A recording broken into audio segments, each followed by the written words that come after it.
amazingly our third cohort of 3. So this is going to be the last cohort that we have as part of this project. It's been a 3-year project that we've had with HRSA, and we've had so many wonderful experiences with this program over the last 1.5 years, almost 2 years. It'll be 2 years in August, and we've learned so much. And we're so excited to have our last cohort, and we hope that you'll all apply, and we hope that you'll all be part of this last cohort to learn how to screen for adverse childhood experiences in a pediatric setting. So very excited to have you all here. So excited to tell you all about this program. And so today I just wanted to give you a sense of who's with you. My name is Molly Peterson. I am a senior program manager at the Center for Youth Wellness, which is a program of Safe and Sound. And I'm also one of the quality improvement coaches as part of this project, and I do a lot of the project management as well. And I'm here today with, like I said, my colleague Aldina from the New Jersey chapter of the American Academy of Pediatrics. Aldina, do you want to just say briefly your title? Sure. Hi, everyone. Aldina Havdi. I'm a senior program director at the New Jersey chapter of the American Academy of Pediatrics. We are one of 66 chapters throughout the country. And our home base, our parent chapter is our parent organization is the American Academy of Pediatrics, and that's located in Illinois. So we are really happy to be here today to tell you a little bit more about this project. Thanks. I am part of the Center for Youth Wellness, which was founded by Dr. Nadine Burke-Harris, who went on to be California's first Surgeon General, and really sort of started a lot of the discussions around the adverse childhood experiences and screening in a pediatric setting. So very excited to be here today with you. This project, like I said, we are funded by the Health Resources and Services Administration, HRSA, and this is all part of a project that we will send to Congress. We actually have a congressional report coming up in August, and so this is part of this report that will go to Congress and will inform some guidelines around screening in the pediatric setting. So that is our acknowledgements. Today's speakers have no disclosures or conflicts of interest. So webinar logistics for today, you are all muted. If you do have any questions, you can put them in the Q&A or in the chat. There are people monitoring both of those. So they will let us know if you have questions. We also have a question section at the end. So if you want to wait, we can wait and answer your question then. Any questions that we don't get answered today, we will make sure that we write down and that we send out as part of our follow-up email. You'll see we have a website for this project, njaap.org/TASIE, TASIE. So a lot of the information that you'll see today will be posted on that website later. Aldina, did you want to say something?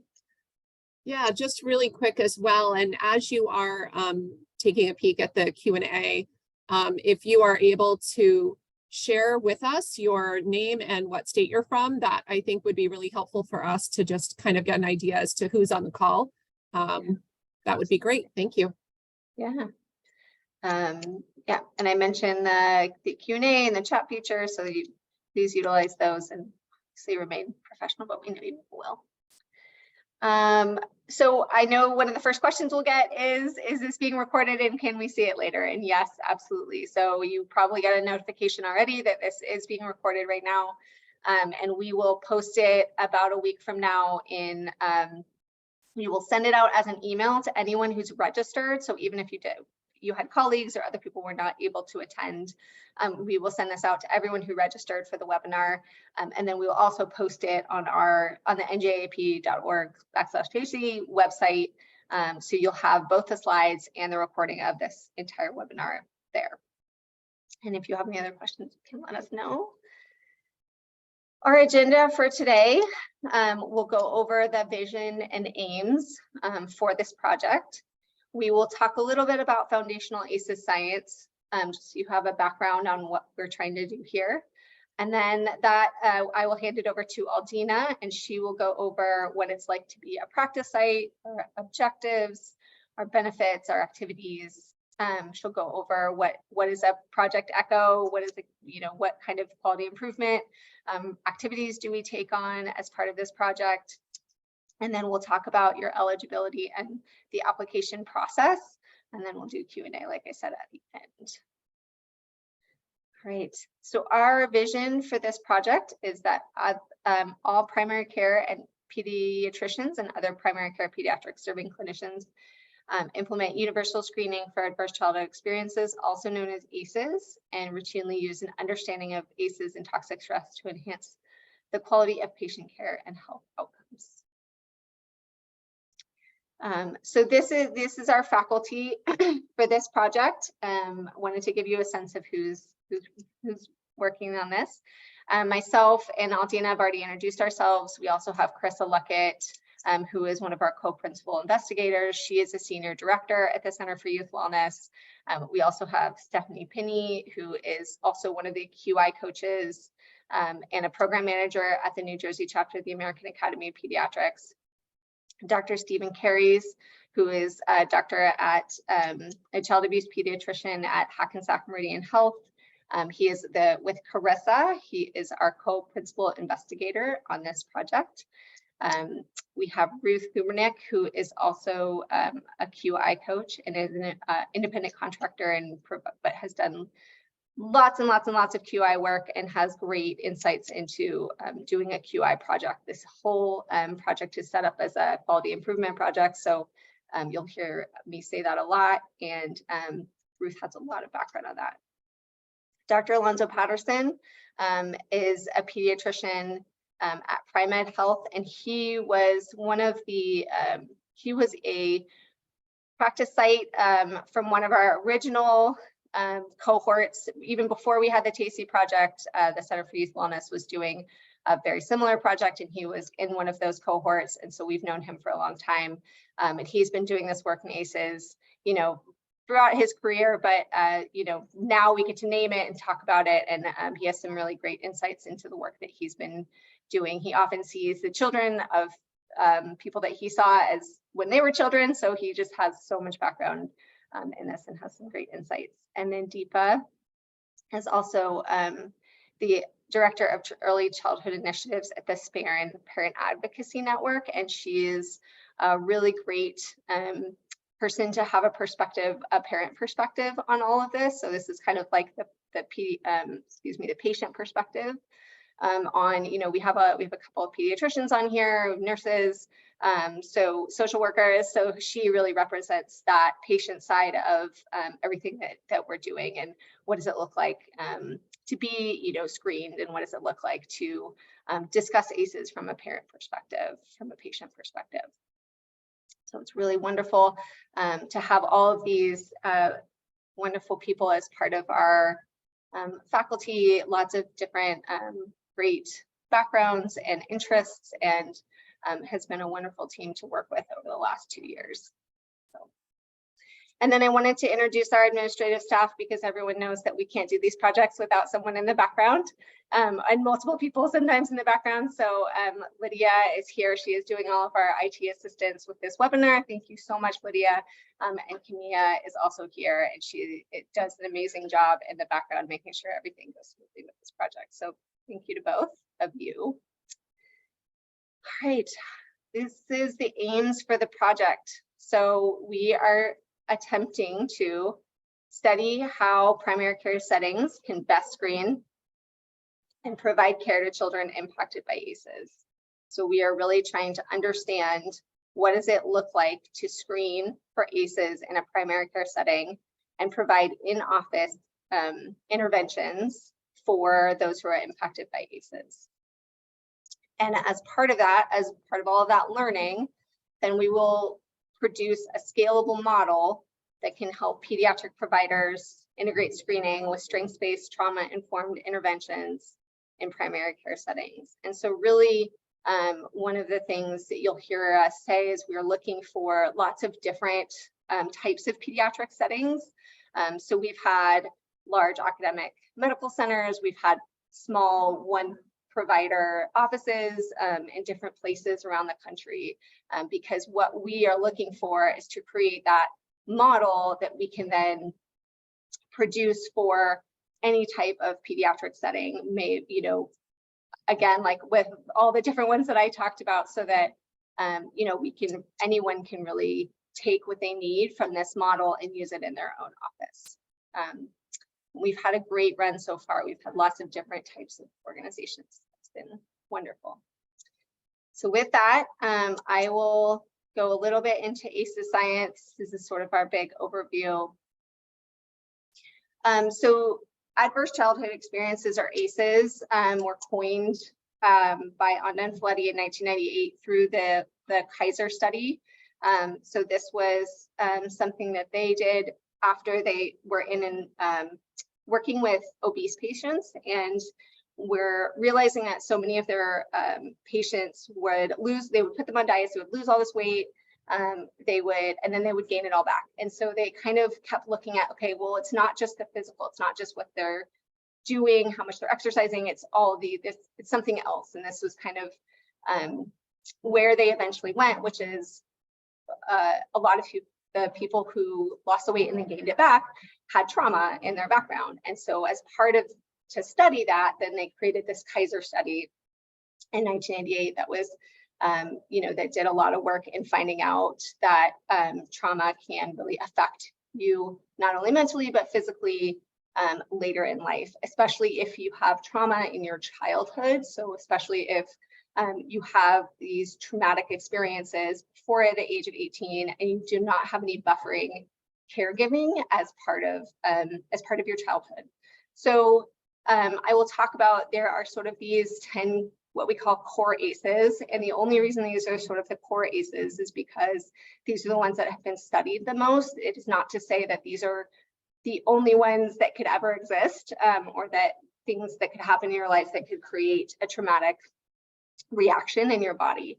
But these are sort of the 10, what we call a 10 core. So it's they're categorized into 3 categories: abuse, physical, emotional, and sexual; neglect, physical or emotional neglect; household instability, which is including mental illness in the family, an incarcerated relative, any substance abuse, we say mother treated violently, it's really any partner treated violently in house. And then the original study used divorce. Now we sort of say a separation from a parent. So if there was a parent, if there's an intact unit and that unit is sort of separated and one of the parents is not there as much, that can create some trauma in the child. And then these are sort of some of the other ones that we have also studied: community or school violence, racism, homelessness, food instability, separation from a family due to foster care or immigration and deportation, a caregiver's serious physical illness, and a caregiver death. So, and then together we kind of talk about, this is the pair of ACEs. So on top are all the sort of ones that you see, and then the ones at the bottom are really part of the community environment. So poverty, discrimination, lack of opportunity. So again, all of these can create trauma in a child's life, especially if they do not have a caregiver, a buffering caregiver. They can have some physical effects later on in life. So ACEs in the top 10 causes of death. So this is where I think the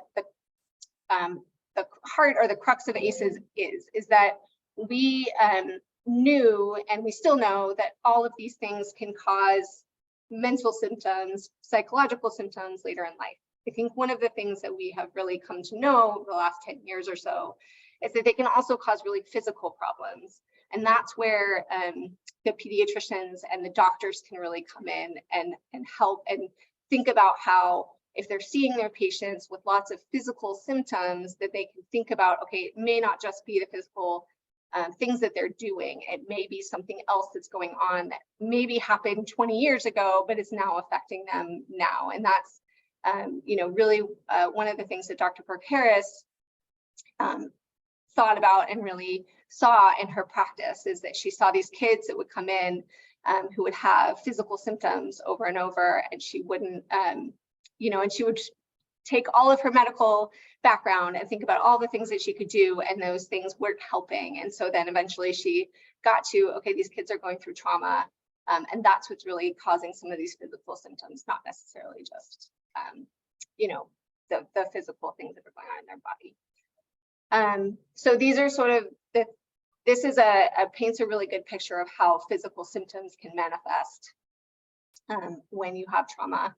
So for those people who have 4 or more ACEs in their childhood, the likelihood of dying by some of these top 10 causes of death go up, right? And so for, you know, example, chronic lower respiratory disease, those who have 4 or more ACEs are 3 times more likely to die of chronic lower respiratory disease, 2 times more likely to die of stroke, and then of course, and 11 times more likely to die of Alzheimer's, and then almost 40 times more likely to die of suicide.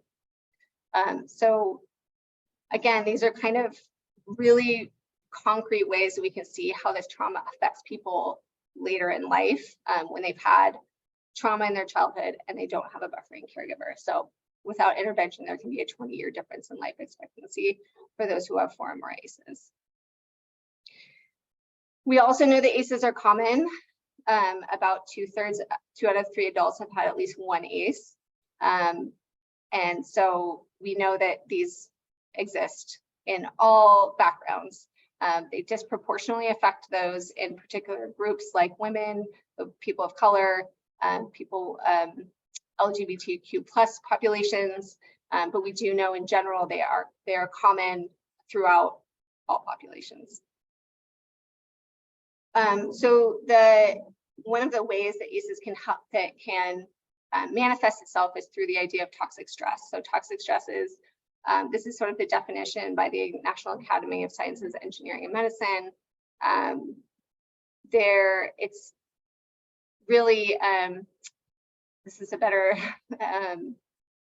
picture of it. So if they do not have protective factors or predisposed, or if they do have predisposed vulnerability, then they can have sort of chronic dysregulation. So toxic stress affects the neuroendocrine and immune systems. And when we say toxic stress, you know, there's sort of, we talk about like you can have tolerable stress, which is you take a test.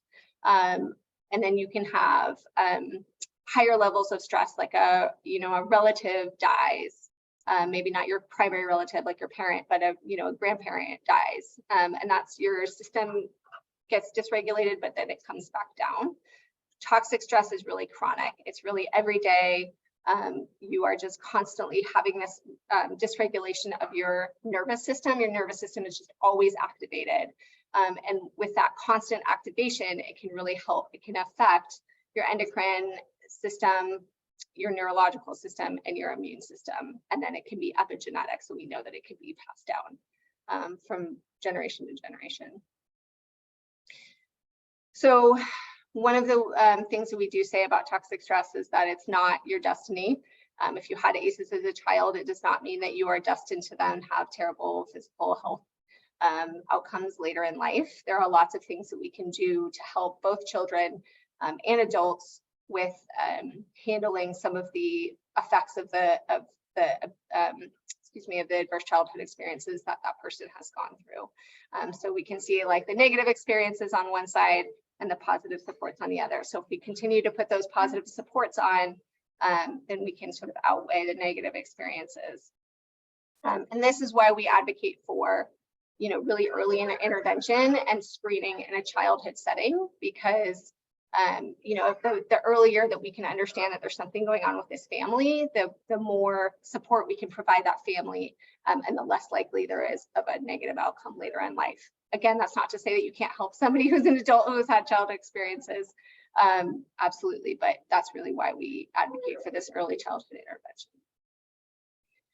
And these are some of the things that we talk about when we talk about, we call them the domains of wellness. These are the ways that you can help somebody who has experienced adverse childhood experiences. Supportive relationships, again, buffering relationships, sleeping well, eating, using movement, mindfulness, spending time in nature, and supporting mental health. And then finally, this is, if you saw the pair of ACEs tree, previously those were sort of all of the negative things that can happen in a community that can affect an individual. This is the adverse to that, or let's say the better, the hope part of that. So these are all the positive experiences and positive things that community can provide children and families and everyone to really buffer some of those negative experiences that a child or an individual might have. Right, so that is my brief discussion of adverse childhood experiences. And I want to, and then I will hand it over to Altina. Thanks so much, Molly. So I'm going to talk to you next about what is required, what is being a part of this work look like, just so you have a good understanding. And again, we'll have time at the end for questions to kind of go through some things. So this is really a demonstration site, right? This was organized by HRSA. It's a grant from HRSA that allows us to do this work.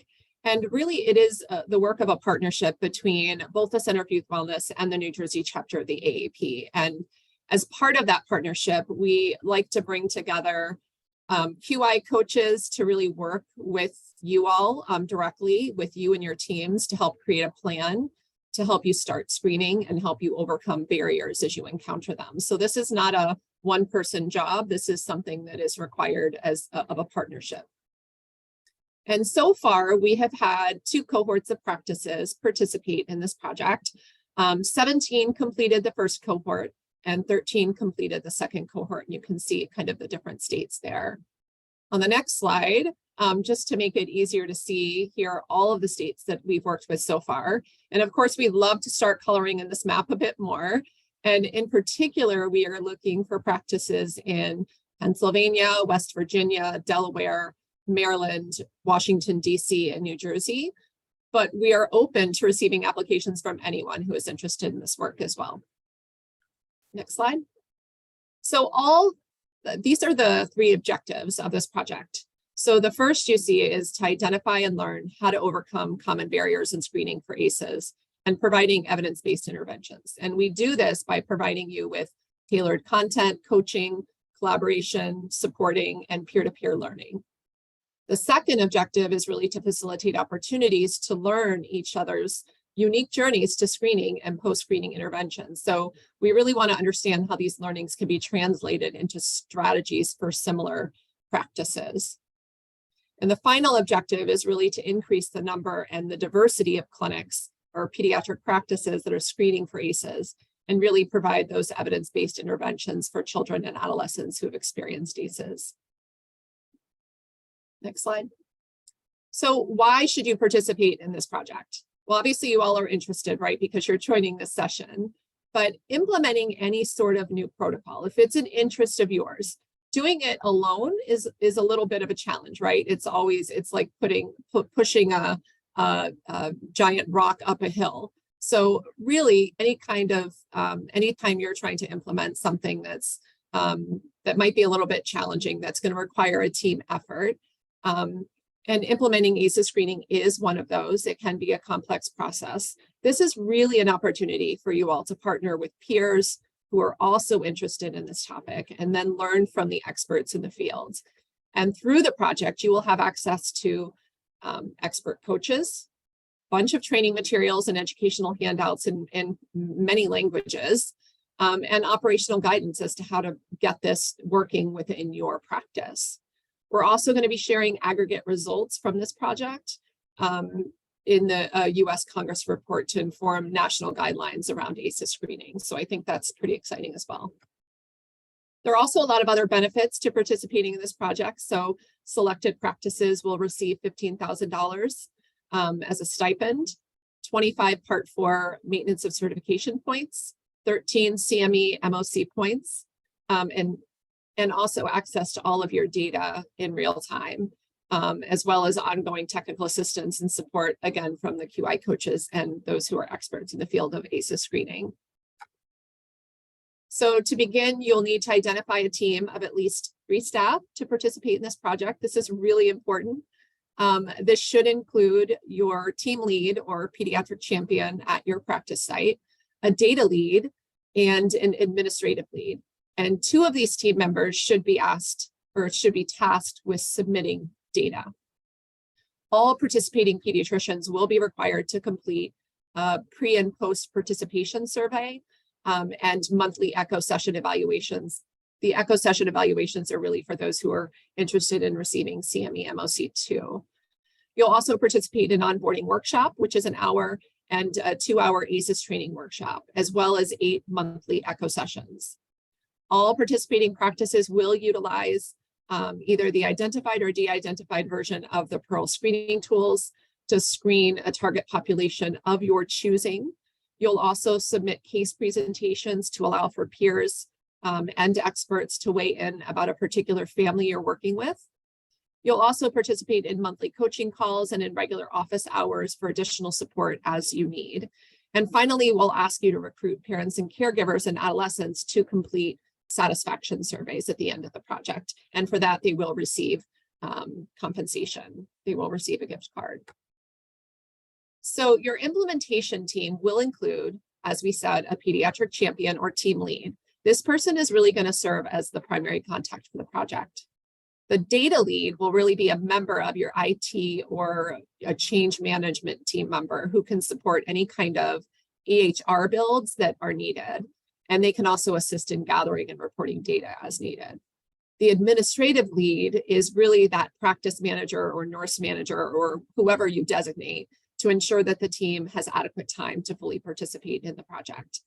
And each of these roles, you'll see at the bottom here, it's really important that each of these is a separate person who has agreed to participate in the TASIE project, because we really do believe this is an all-team sport. Everyone should be involved in the practice.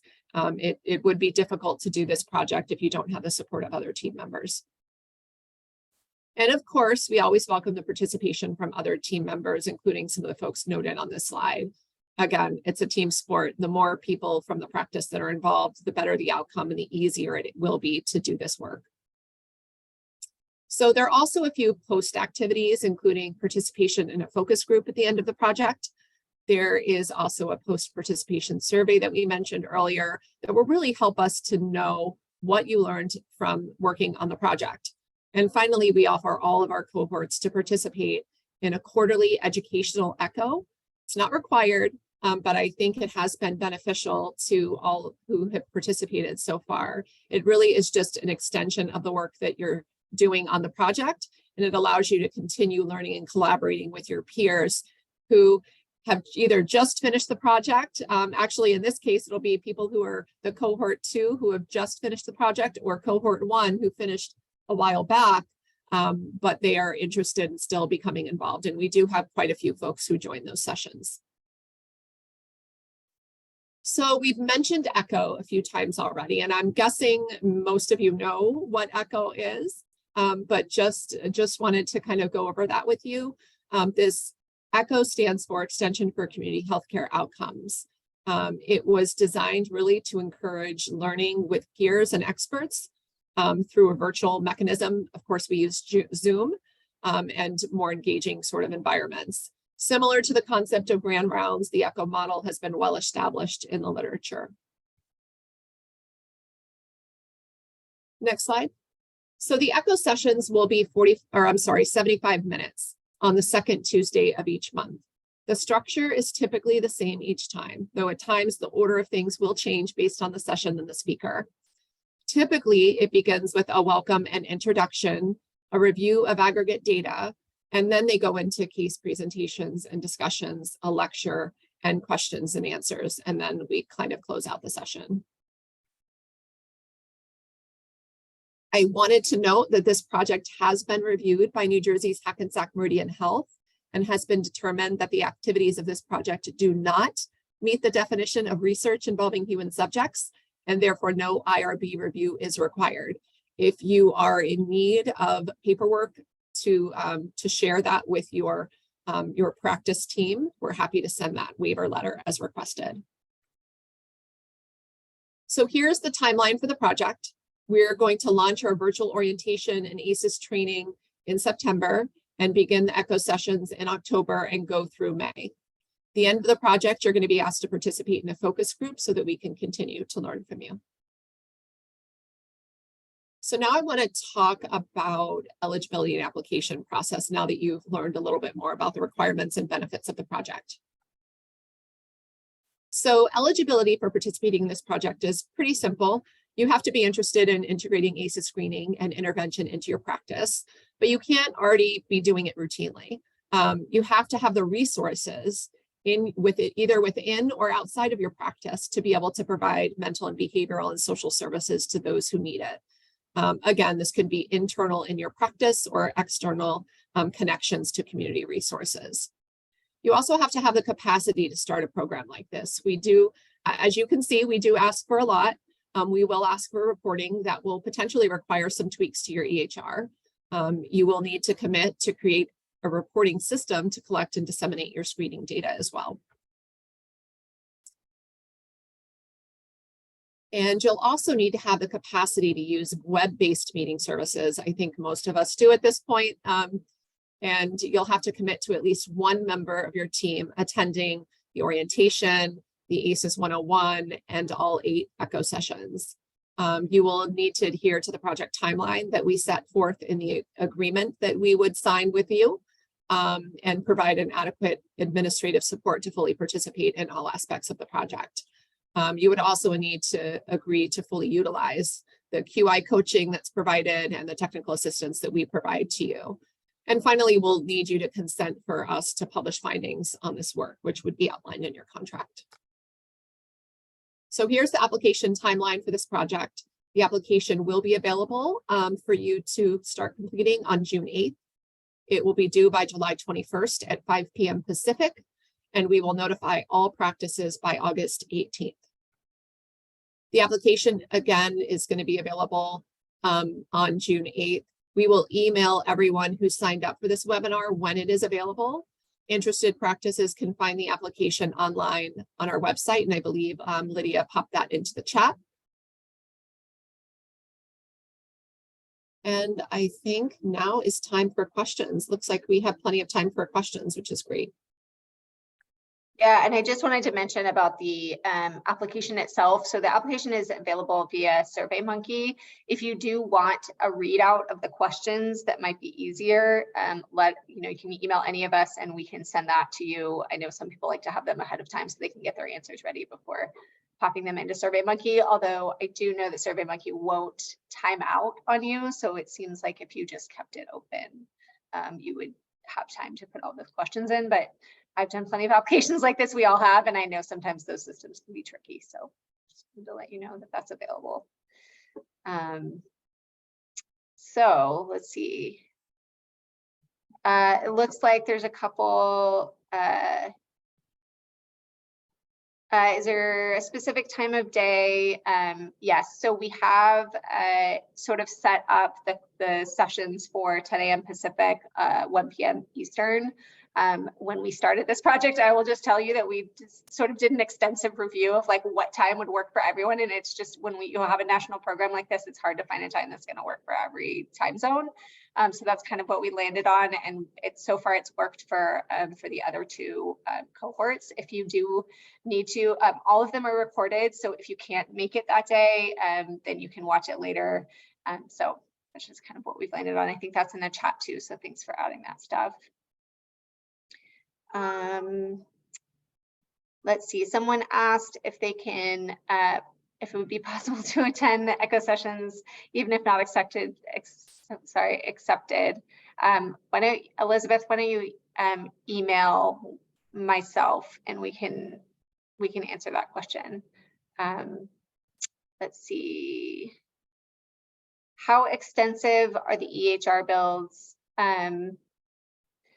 So it's really, I don't know, Aldina, if you feel like you have a good answer for this, I can kind of start and then So the EHR builds are not, we don't require you to go in and redo your EHR, but it's really when you'll see the data that we ask you for. So we're going to ask for particular parts of the data, and in a lot of cases, it's easier to record that in the EHR and then add it to what's called KIDA, or the quality improvement data aggregator. And so that's why in a lot of cases, the EHR it could take a long time to sort of get those extra fields into your EHR, just depending on, I know different processes have different ways of doing that. So it may just be a few fields, but that's kind of what we asked for. Do you feel like that answered? I think that was perfect. I mean, really, it all depends. I mean, I know it's a terrible answer, but it really does all depend on your EHR and kind of, yeah, it really does all depend. But we do have a lot of examples, right? So I think we try to work with you as much as humanly possible to try and assist with that. The next question: how large is each cohort? So we're around 15. Is what we're looking for. So kind of, I think we cap it at about 15. Last time we accepted 14. So it's about how big. Open to family medicine, absolutely, for sure. Please don't think that this, especially if you see kids, sure, you can apply. If we are accepted, how soon is a report needed in relation to the EHR build? So not for a little while. So we will send out applications in August, or sorry, acceptances in August, and we do our first, we don't do our first data until November. And we will help you through a lot of that. So there are a lot of, we'll go through in the orientation, what it is like, what data you're going to be requested to provide, and then we'll have sessions on how to enter that data into KIDA. We have a spreadsheet that you can enter data in that helps you enter it into KIDA. There's a lot of support for all that, but you do have some time, and there's a lot of people here that are willing to support you.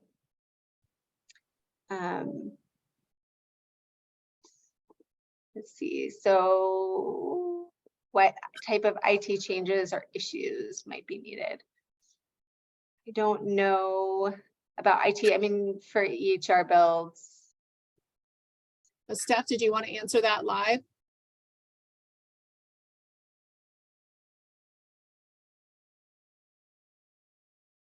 I didn't know who clicked that. So hi, Deb. It's nice to see you on here.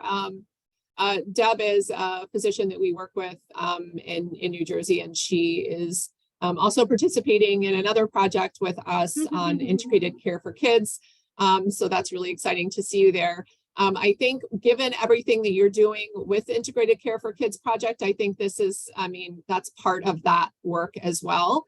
And I know not all docs have started that work, so we'd be happy to work with you on that. I think it all depends on the EHR system that you have, and I'm blanking on what you actually have, but we'd be happy to work with you on that.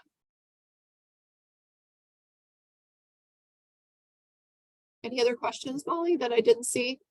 I don't think so. Exactly. Yeah. Thank you, Ruth. Yeah, I mean, I think because we have 4 QI coaches to work with, 3 to 4 groups of practices, I think that makes a big difference, because those coaches also meet together to kind of share and talk through strategies to kind of work with the practices as well. So I think, to me, the biggest, if you want to take one thing away from this presentation today, it's this project. It's really important to have a team of people working with you on this project. If you are trying to do it on your own, it's going to be hard.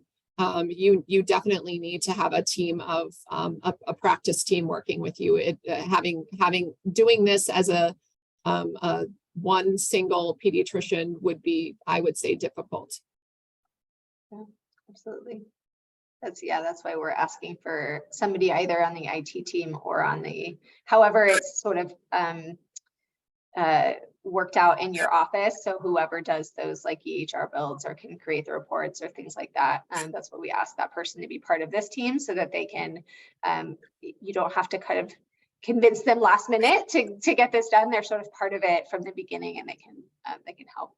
Steph, did you want to add? Steph is our data person. She's the one that does a lot of support of people who need help with their data. So I want Steph to weigh in here too. Yeah, I was just going to say, some of the practices weren't able to get the EHR build in right away when we started the project. So in the meantime, while you're working on it, we do have an Excel worksheet where you can plug in data, and most practices are picking a small population to start with. So it might be like 3, 4, and 5-year-olds that you're screening for their well visit. So again, it varies based on the practice and how many providers are participating, but you might have, anywhere from 10 to 90 patients that you're collecting data for that month.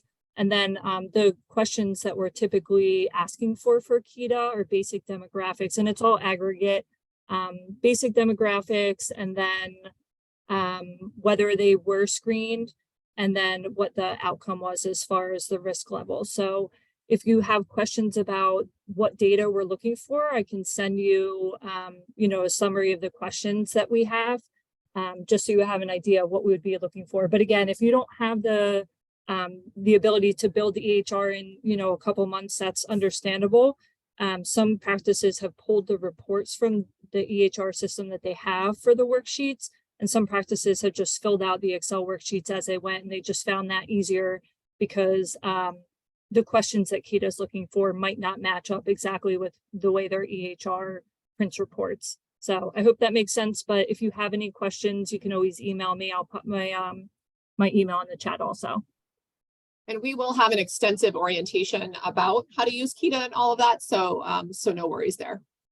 Yeah, and I feel like there's some anxiety around the data. So yeah, I mean, Steph has talked through it, but we're not gonna, we are here to help you. This is not sort of a like, either you get the data in or you failed. Like, no. This is the whole point, is that we're here to walk you through all of these steps, because this is what we would, if you were to take this project on, or if we were to recommend this to a pediatric site or a family practice site later on, we want to have understand like what are the barriers. Data collection is a huge barrier, right? So how do we provide guidelines to that data collection that makes it easy for any practice to take that on? We don't want to make it a burden. We don't want to make it difficult for everyone. So that's again, we're here for you to help you get through this and to help you get the data. So. And yes, so sorry, yes, the June 8th is when the application will be available. We're doing this about a week ahead of time, just so people have a sense of and can think about, does this make sense for our practice? Do we want to, take the time to do this? So you get about a week, and then the application will be available, and we will email that out to everyone who signed up for this webinar, as well as we'll send it out through different channels. So if you follow social media, I would follow NJAAP on social media, LinkedIn, we'll send it out that way as well. And so you'll see it when it comes out. And the due date for the application, I think somebody answered that in the chat, but I'll say it out loud, is July 21st. And since at least one person on this team is on the West Coast, I'm in California, we gave you till 5 Pacific, so we give you East Coasters a few extra hours. But actually, please don't be doing an application at 8 p.m. on a Friday. But we do give you those extra hours if you need them.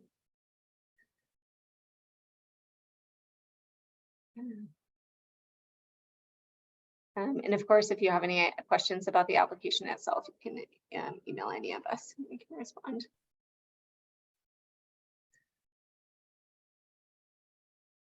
Right. Got through that pretty quickly. Yeah. Anything else, Steph or Aldina, you all want to add? This is, yeah, I'll let you. No, I mean, I would just say, if you, it's a lot of information to digest in a small time because it's a 9-month QI project. So there's a lot of factors. that we go over in this informational webinar and when we start the orientation. So if you process it over the next couple of days, over the next week or two, feel free to reach out. We're happy to field any questions, or even if you want to set up a call just to kind of talk about your practice and just kind of brainstorm, is this a good fit for you? Feel free to reach out. We're happy to talk to you about it and answer questions. And you know, I know the New Jersey team has been doing this for a while, and this is my 5th cohort. This will be my 5th cohort, walking practices 2 through setting up an ACEs project. So we've seen a lot of it. We've seen, you know, if you think that you have a lot of barriers to screening and you don't want to apply because of that, feel free to reach out to any of us, and we can talk you through all the things that we've seen in previous cohorts and previous practices who have had who have faced some barriers. We can talk about what we've seen to that they've used to overcome those barriers, or to get through maybe some difficulties that you can see. So yeah, we're here. Absolutely. And I will say, like, our hub faculty is very diverse in terms of their expertise. I mean, Dr. Steve Carey's, he's a child abuse pediatrician. Steph, you have you can explain what your background is. You have a lot of experience in the trauma space, and she went through a training. I don't know, Steph, if you want to kind of share a little bit about yourself as well. Yeah, so I'm a licensed clinical social worker and licensed clinical alcohol and drug counselor in New Jersey. So I've worked in direct care for about 14 years before coming to program management, outpatient, inpatient, therapeutic school. I've worked with a lot of different populations. So just very, very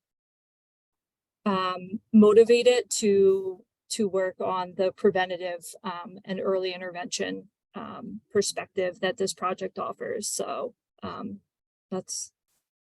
did I cover it? Is there anything else? Yeah, no, that's great. That's great. Well, you also went through training through the Arizona Trauma Institute. Yeah. Which now I'm not having it on the top of my brain. It's the certified functional medical specialist in trauma training.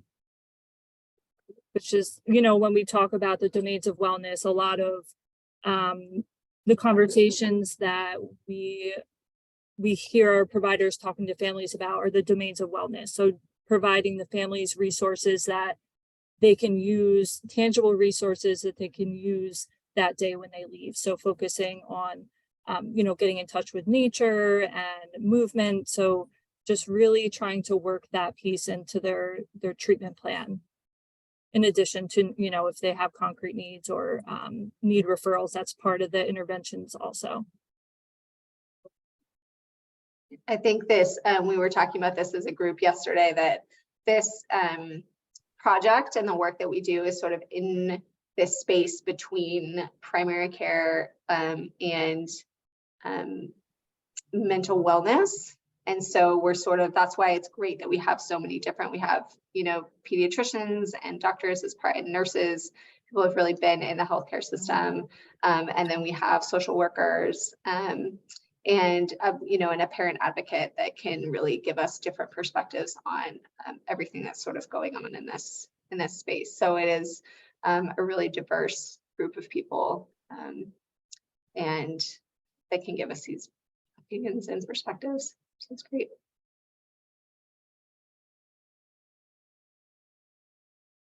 All right. I don't see any other questions. I will say thank you again. Aldina or Steph, if you want to say anything before we close out. No, thank you. Thank you so much for joining. We hope to see your application. I will also, real quick, sorry, someone just posted a question. Have you thought about a national resource list by state? And we can say our family services creates a list for each state, for each participant. So we definitely try to give as many resources as possible to you. Yep. Absolutely. Thank you so much. And if you need specific resources for your practice, that's where your coach can come in. And you can kind of talk with the coach about what those might be, and we can help you with that too. Great. All right. Thanks, Lydia, for jumping in. Thank you so much, everyone, for coming today. We're so excited. We hope you see your application soon. If you have any other questions, you have all of our information here. And like I said at the beginning, this has been recorded. We will send this out plus the slides in about a week in an email. It will also be available on the njap.org/TASIE website. And we can't wait to see your applications. Thank you. Have a good rest of your day.